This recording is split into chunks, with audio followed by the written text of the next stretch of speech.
Welcome to the Inspired Living with Autoimmunity podcast, the podcast for high achievers who want to stay sharp, focused, and full of energy despite their diagnosis. With your host, National Board Certified Functional Medicine Health Coach, Julie Michelson, where Julie helps you take your power back from autoimmunity.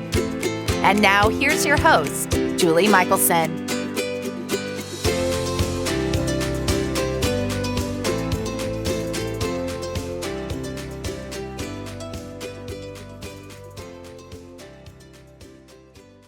Welcome back to the Inspired Living with Autoimmunity podcast. I'm your host, Julie Michelson, and today we're joined by Dave Sherwin, entrepreneur, certified fitness nutrition coach, and host of The Nairobi Show. Dave shares his 7 simple principles for extraordinary health, and we couldn't be more on the same page in our approach to wellness. Join us to learn how to up-level your health by mastering the mundane. Dave, welcome to the podcast. I'm so excited to have you here today. I am excited to be here. I've been looking forward to this. I have as well. You were kind enough to have me on your podcast, and I'm looking forward to continuing our conversation.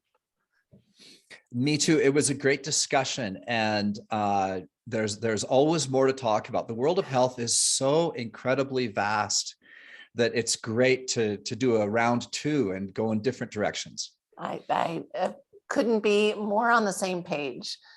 I love to start out by inviting you to share with listeners your journey. Most of us don't end up in this world because we dreamt about it when we were little. So what's your story? How did you get here?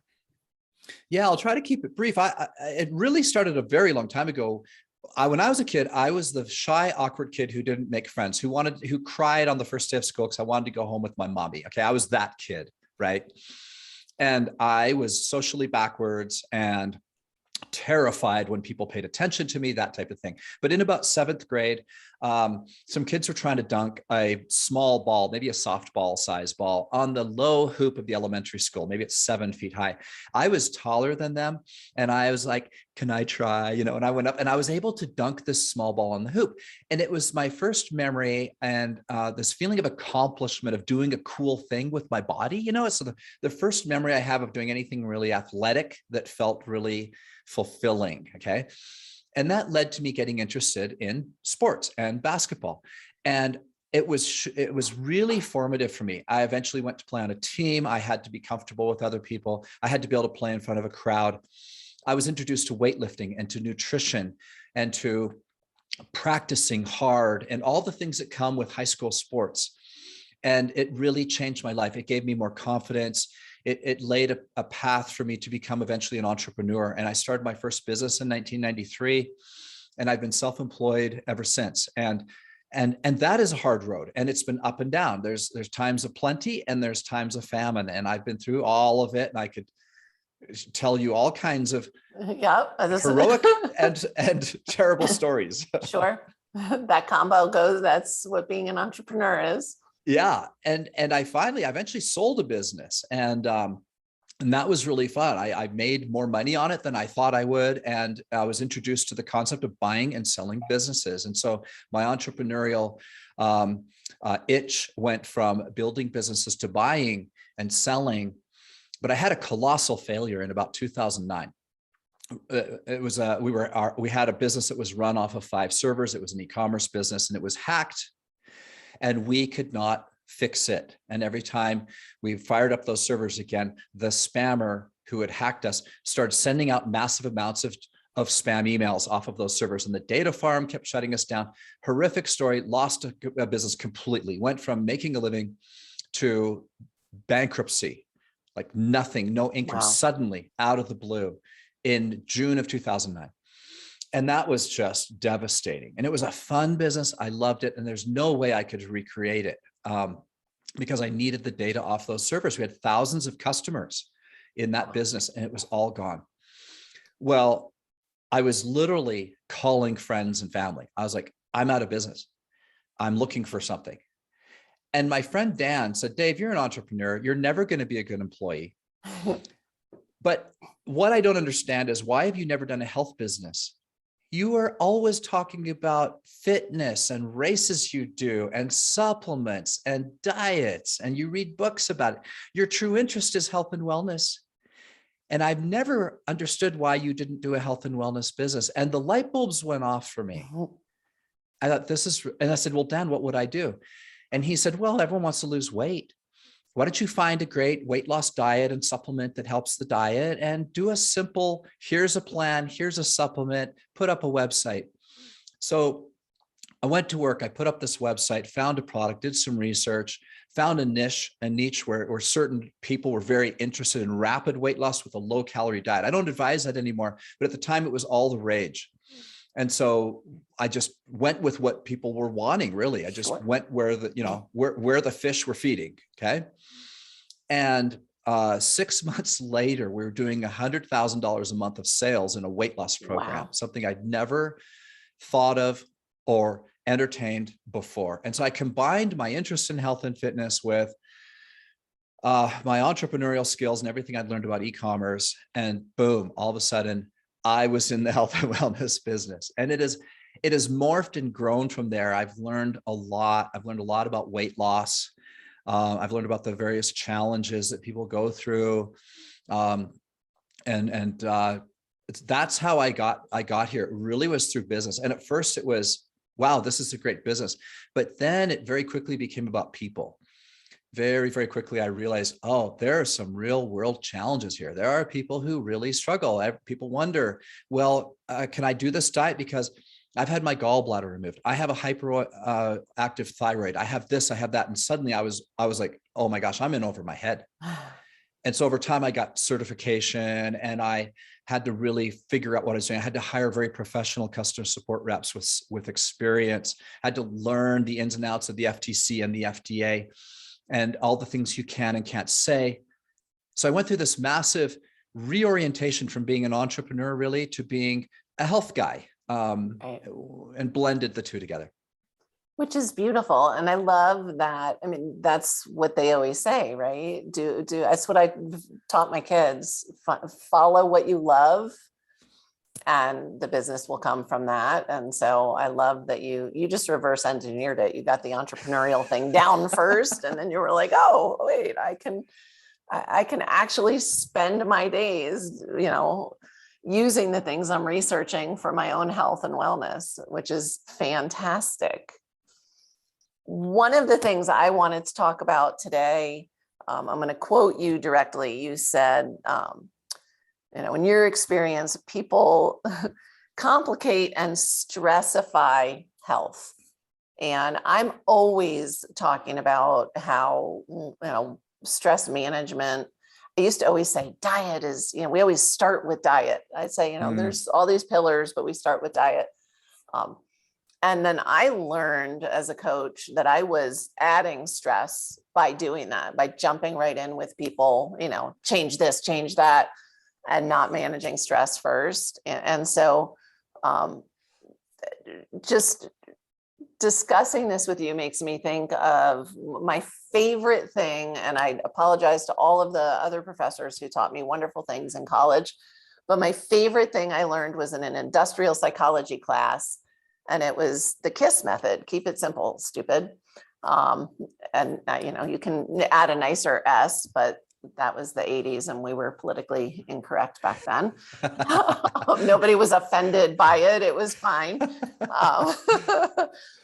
But that's what I really want to talk about today. I know you have these 7 simple principles. So it's all about keeping it simple to really help people elevate their health and wellness. And we chatted a little bit off air because I said, oh my gosh, Dave, how are we going to cover all of this? And we decided we're probably not. So if you would start us off with, what are those 7 things? And then we'll dig into as many as we can.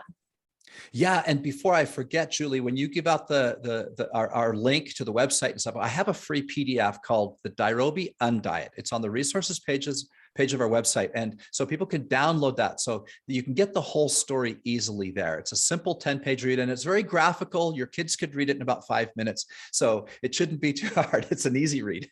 I love to see simple. I love it. Simple. All about simple. We all like pictures. And Julie, we are flawed. As human beings, we are flawed. We're all very flawed, but we tend to not see our own blind spots. And so when people say to us, we need to manage our stress, we ought to have a meditation program, we ought to do this, we ought to do that. Well, I've heard all those things, and I never started a lot of those things until I was ready. As a matter of fact, I don't do anything till I'm ready. I don't know about you. None of us do. Or your listeners. There has to be a point in our life where we've reached either the maturity level, or maybe we're just sick and tired of being sick and tired. Yep. Who knows? Maybe we just can't do everything at one time, right? So there comes a time we're ready. But this issue of de-stressifying, the fact is many people enter their diet or their new eating program or whatever it is with the same old mindset that has failed them previously. And they think the new plan is the solution. Right. And the new plan is probably no better than the last 10 plans. The plan isn't the problem. It's the person taking the same problems from plan to plan to plan that's the problem. We never want to look at things that way, right? It's hard for us to take total responsibility in our lives. At the same time, Julie, a lot of those plans are ridiculous. They're not sustainable. Right. And no one wants to be without a treat ever again in their life, right? Yeah. Very few anyway. Many of these diets are just not sustainable. So what I want to do is read you these 7 principles. These are from my 13 years in the health and wellness industry. We've had well over 1 million customers, Julie. I could write a book just on the support tickets that we have done and the various challenges, the real challenges people face in improving their health. And from my own personal certification, from all that experience, I'm going to read you these 7 things. Number 1, people don't drink enough water and they drink too much of other stuff. Now, this is simple, but before I read the rest of the list, one more principle I want to say. For the vast majority of us, we have to take our mind and our eye off of the silver bullet syndrome that we tend to have. And we have to learn to master the mundane. If you're to watch a healthy person's habits for a week, if you could just kind of shadow them for a week, it's not that exciting. It looks boring. Yeah. Good health looks boring. Success in business looks boring. There's ups and downs, successes and failures, but there's just a daily general routine that successful people do that leads to success. There's a simple daily routine that healthy people do. And it's not that interesting and often not that different from what unhealthy people do. But one of them is they drink more water and less of other stuff. You got to drink at least half your body weight in ounces of water per day. Number 2 is you got to eat all your food slowly and mindfully. Again, it's not very hard. Doesn't cost any money, but it's incredibly important. We can come back to why that is if you like. Number 3 is intermittent fasting. Intermittent fasting is not a fad. No. It's not new. It was the way our ancestors evolved and lived for hundreds of thousands of years, with a circadian rhythm based on the rising of the sun and the setting of the sun, and eating during that time. And it took a little time. They couldn't just walk to the fridge and get food, right? So our body has the genetics to thrive on eating a little later in the morning and stopping eating after sunset. And we're set up for that. And the science is there to back up that modern humans also thrive when they eat that way. Number 4 is we all need to eat healthy proteins, fats, and carbs. Those are the 3 building blocks of health. And some diets kind of ignore those. You can't ignore those.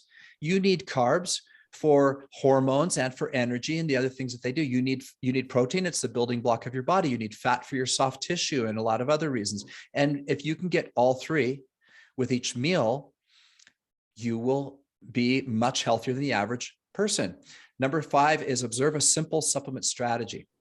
The biohacking of the last 10 to 15 years has been so educational for all of us. Millions of people have had blood work done, and guess what? The biohacking industry attracts healthy people. So already above averagely healthy people have had tons of blood work done and found out that there are certain things they're deficient in no matter what. A quick example, 76% of Americans are deficient in vitamin D. They're eating plenty of vitamin D, but it's not absorbing. They're not getting it from the right sources. Okay. And so it's just not in the food, but for whatever reason, and this is something you can easily test for yourself. There's certain and should on a regular, I test every 6 months, Julie. I don't know about you, but at least. Wonderful. Yep. And for those of you listening, there's a great lesson right there. But what you're going to find is that there's certain things you should supplement on, and I'm happy to talk about those. Number 6, we need to move our body daily. I love the term PMP, personal movement plan. And for those of you listening, just ask yourself, do you have a personal movement plan? And maybe there's a couple test questions I can do. What was your exercise this morning? What was it yesterday? What's it going to be tomorrow? And what realm of health will it focus on? Strength or cardio or mobility? Will it be a HIIT workout or a long, slow, steady workout? It doesn't matter as long as it's part of your plan that works for you. But most people don't have that plan. And worse, they don't move their body daily. And so they're too sedentary and they are causing mobility problems in the future. Their future lives are leading to hunched back, shortened hip tendons, and just lack of mobility. And I don't know about you, but I want to, whenever my life ends, I want to be as healthy as possible. I want to live still young until I'm done. That's it. I love that. Okay. That's, you nailed it. I love that statement. I'm going to steal that. I'm writing it. I was like, wow, where'd that come from? Oh, you just made that up. Oh, that was on brilliant. the fly. A flash of genius. I will credit you when I say it. And the last one, Julia, is get 7 to 9 hours of sleep every night, and try to make that at a consistent time as much as possible. Our modern lifestyle is making it difficult to do all 7 of these things. At the same time, our modern lifestyle gives us all the tools we need to do them at a very high level. It's kind of a catch-22. They're easy to do and they're easy not to do. But Julie, I absolutely believe that if your listeners would do these 7 things and forget keto and forget all of the diets they've ever heard of before and forget everything difficult and actually just settle back and go, okay, today I'm going to drink enough water. I'm going to eat healthy carbs, fats, and protein. I think I'll stop watching Netflix a little earlier, and I'll go to bed at 10 or 10:30, and so on, and just live that way. I'm telling you, you'd be amazed how healthy you're going to be in 6 months. I hear. Can we just play that on a loop? They do all support each other. You're talking about eating on the circadian rhythm and sleeping and moving and all of these things. If we simplify it, and I love, oh my gosh, I want to talk about all 7. I want to underscore what you said about the food. And I am always, I say there's no one right diet, or eating plan. But the one thing is real food, right? And you mentioned yes, quality proteins and fats and carbs. Mm-hmm. And carbs, I'm going to underscore, carbs are not evil. We need carbs. We all need carbs, but we need healthy carbs.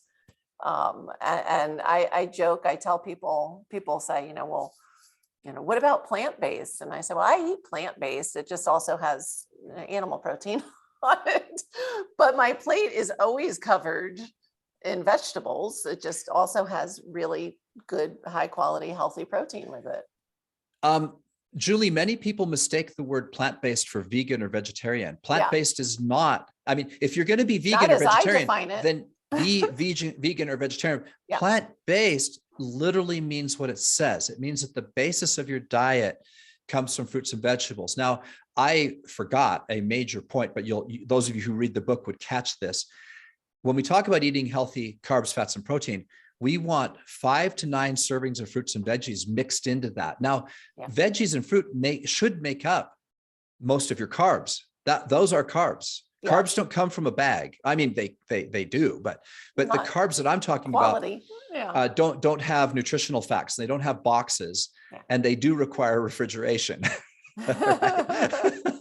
I love that. Well, and that's, people will say to me, well, can I do this eating plan? Then what's the difference between this or keto? Or then you're tweaking, right? Then it's just, where is your level of fat versus your level of carbs? And not everybody has to do keto, and not everybody should do keto. But if you're starting with those 3 key ingredients on your plate, I love that you said every meal. People are shocked when I say, yeah, you should have vegetables with breakfast. They're like, oh, Yeah. what? Yeah. And you know what, though, once you get it, do you know how I got vegetables with breakfast this morning? I How? slathered my eggs with guacamole. Yum. It's delicious.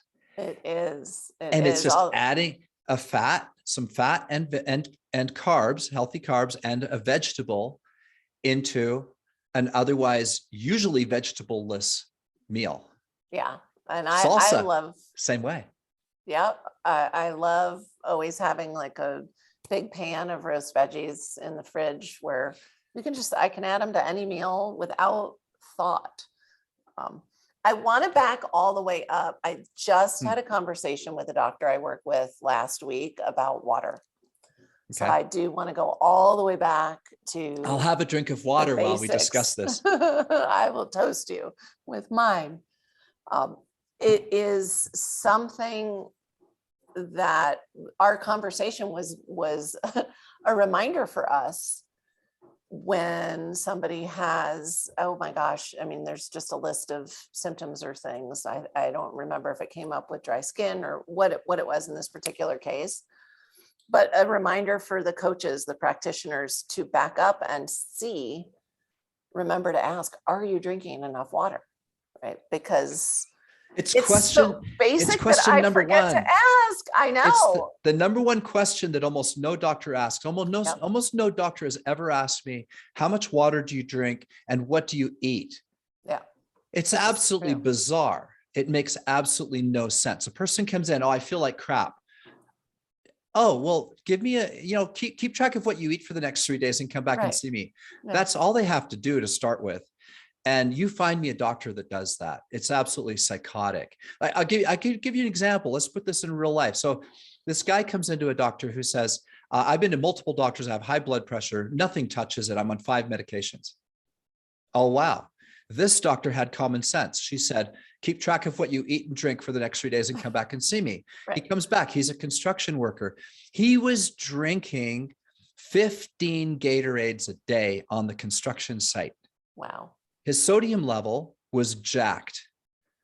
She took him off the Gatorade and then later took him off all the meds. drugs. Yeah. Yeah. But 5 doctors before her didn't ask what the freaking guy was putting in his body and just gave him a drug. Yeah. Which is absolutely bizarre. Why I believe, and there are good practitioners in every area of medicine, but the functional medicine approach is so effective. Yeah. Puppy time. Welcome, dogs. I warned you. I love it. It's great. It's so effective because most Western trained docs don't ever ask what you're eating. I've worked with diabetics that were never told, hey, how about don't have oatmeal for breakfast if you're a type 1 diabetic? Yeah. Nobody had ever explained, that carbs drive blood sugar. Yeah. Yeah. But I don't want to get too off the track. And like you said, I don't offend anybody. But again, this is about you, listener.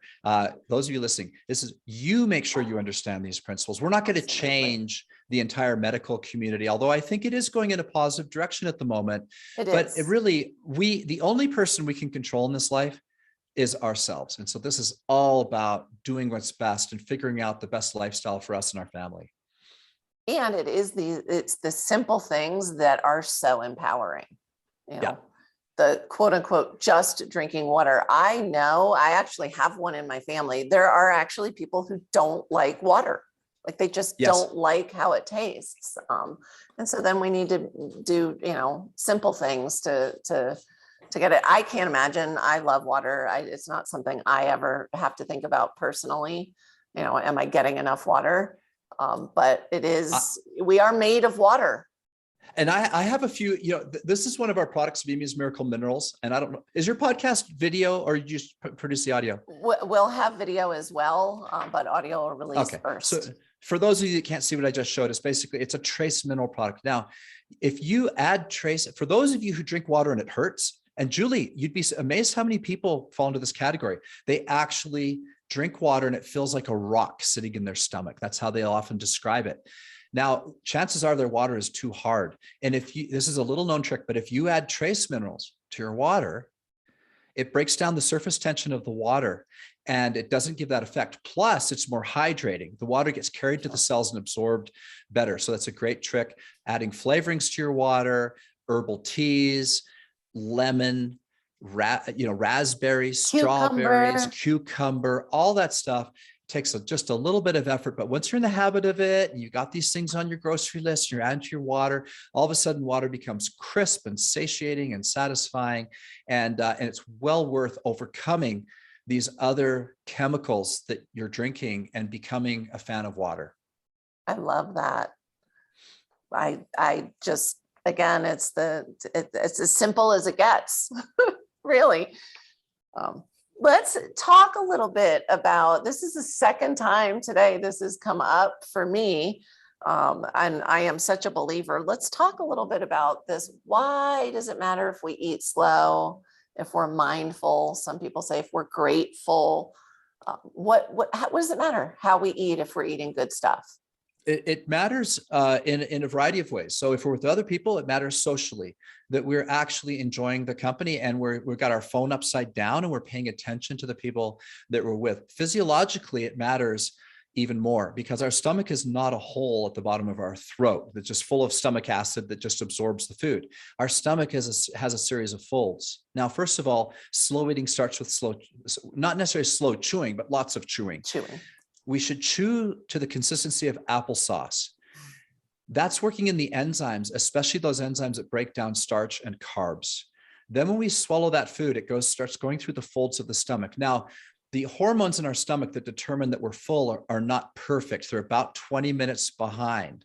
So what happens is when we eat very quickly, the food is hitting the beginning folds of our stomach, not chewed enough. So the enzymes that need to be there aren't there.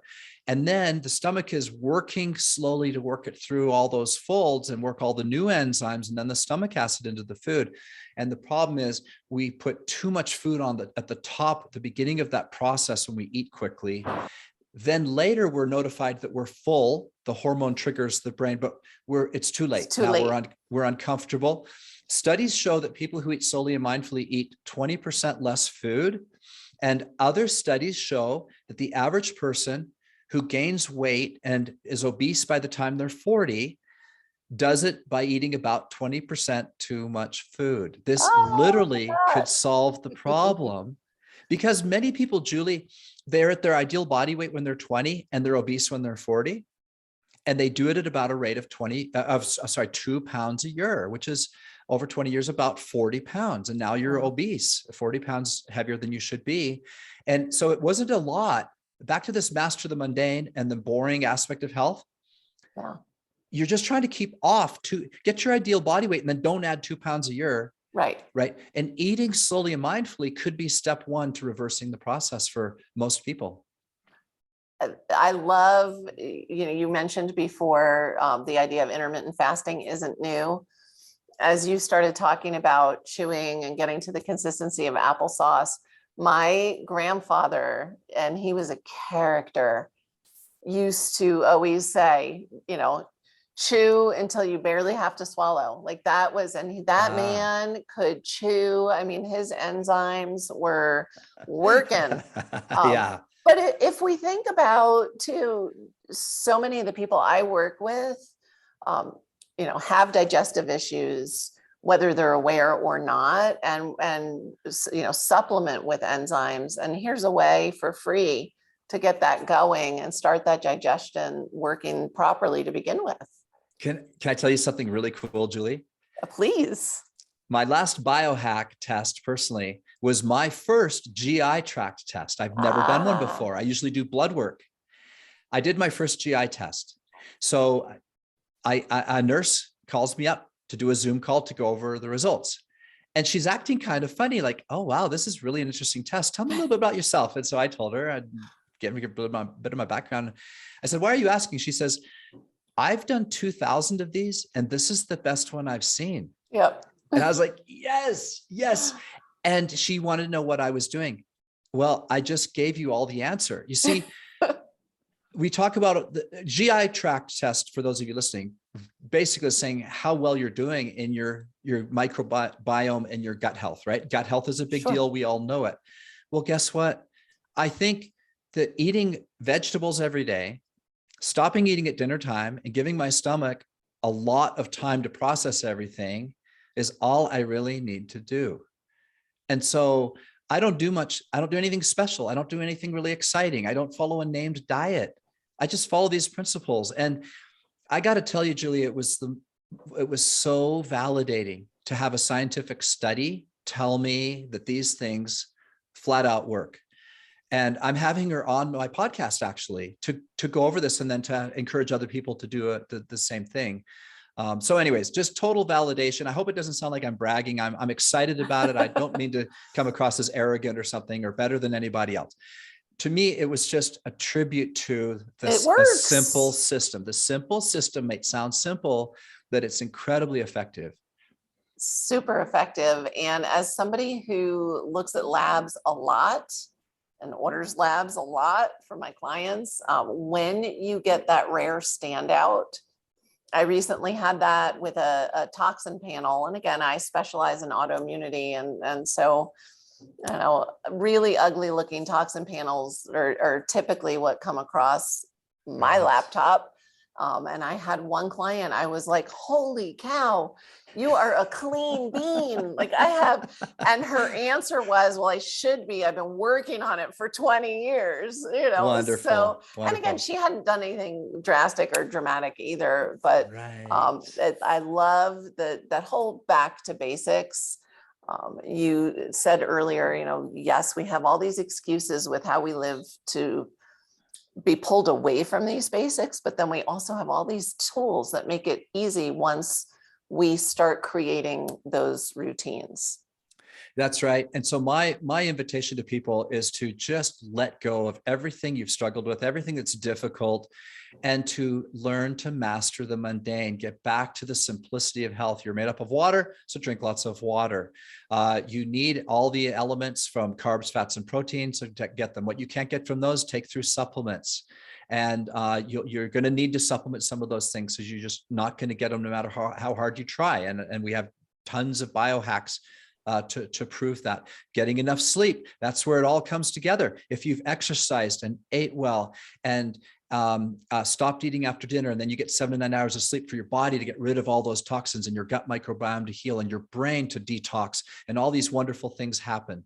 And so it may sound too simple, but I promise you, do it for 6 months. And just like I said earlier, I bet anyone who does this for 6 months will never go back, and they'll never be fooled by another silver bullet diet.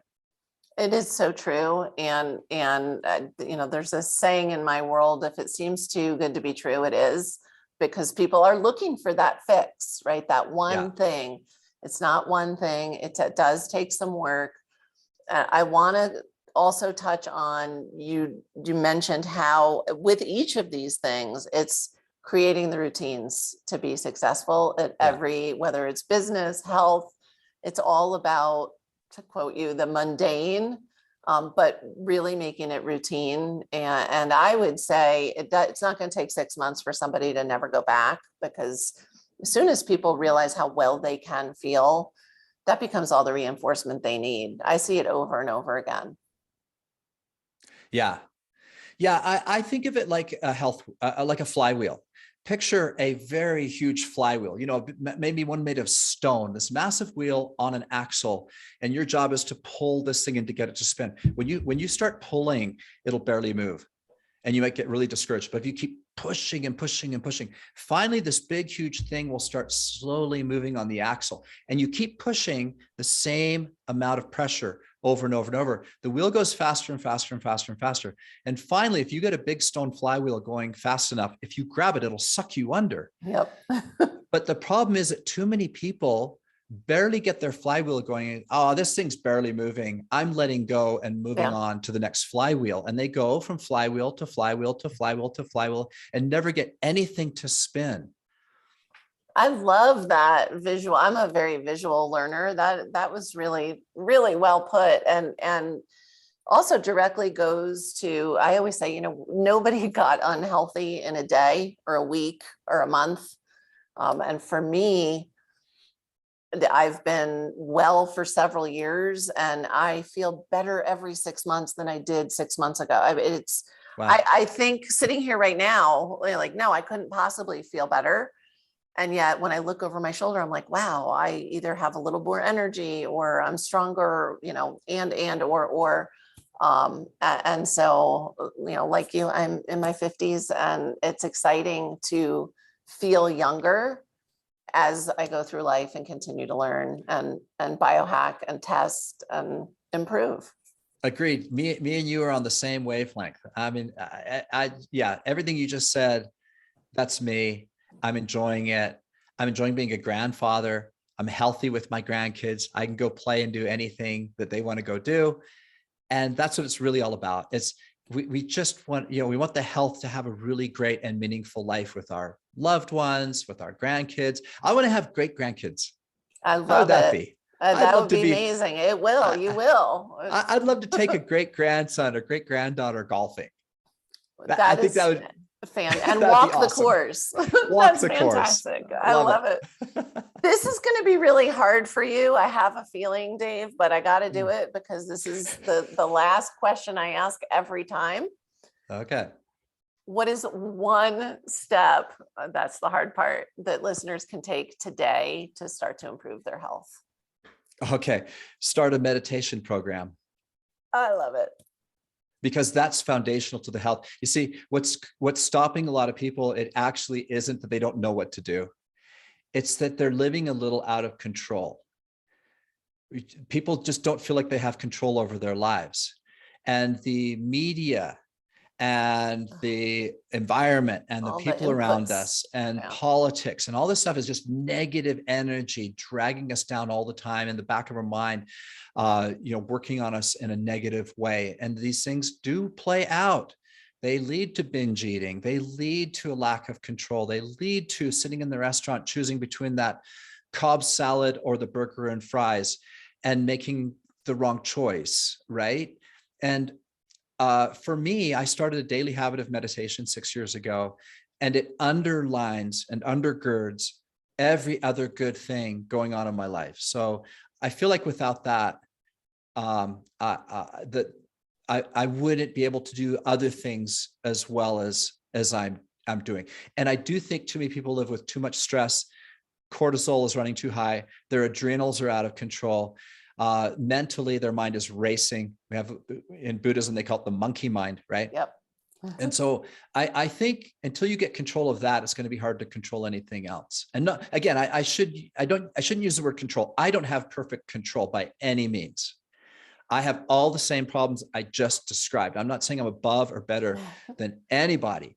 All I'm saying is that through a daily habit of meditation, it has helped me level up. Like in a video game, you hit a new level, right? Absolutely. I'd say in that every aspect of life, I say, then you're a better partner, a better business person, a better friend, yes. a better grandfather, you name it, you are just a better human being when you are executing a meditation practice. Yeah, everything else becomes easier. And so that's actually, doesn't sound like a health tip, but I feel like it is.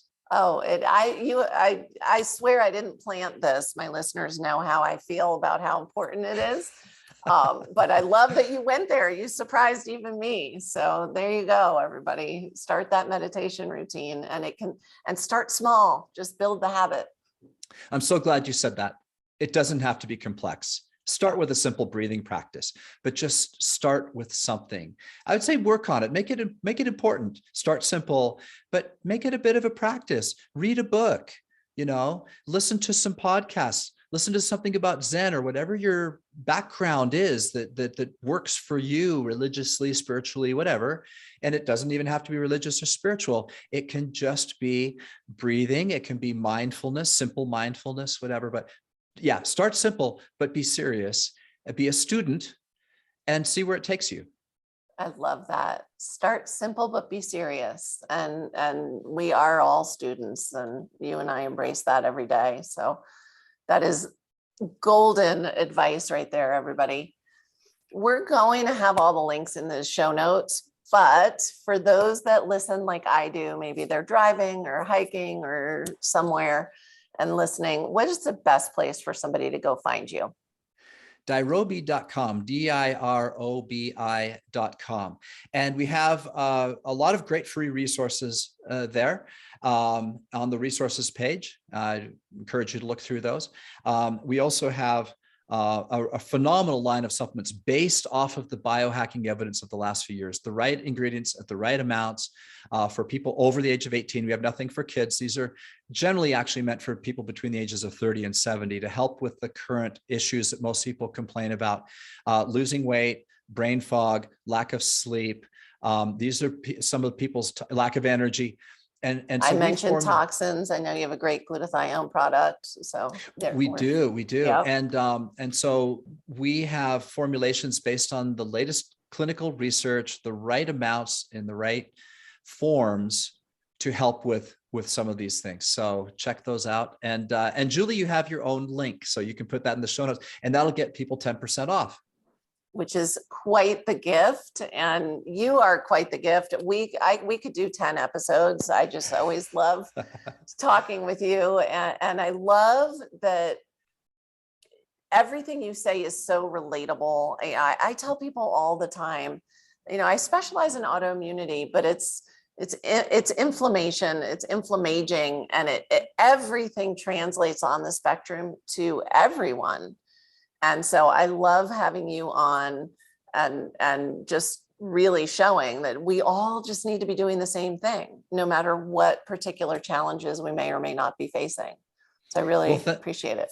Thank you so much. It's been fun to be here. And we shot for 30 minutes and we did go over. I know, we blew it. But we could have gone an hour and a half. That's right. That's right. So we may bring you a part 2 on another day, everybody, but we're going to give you the rest of your day back. So thanks, Julie. It's been great. Thank you. For everyone listening, remember you can get the show notes and transcripts by visiting inspiredliving.show. I hope you had a great time and enjoyed this episode as much as I did. I'll see you next week.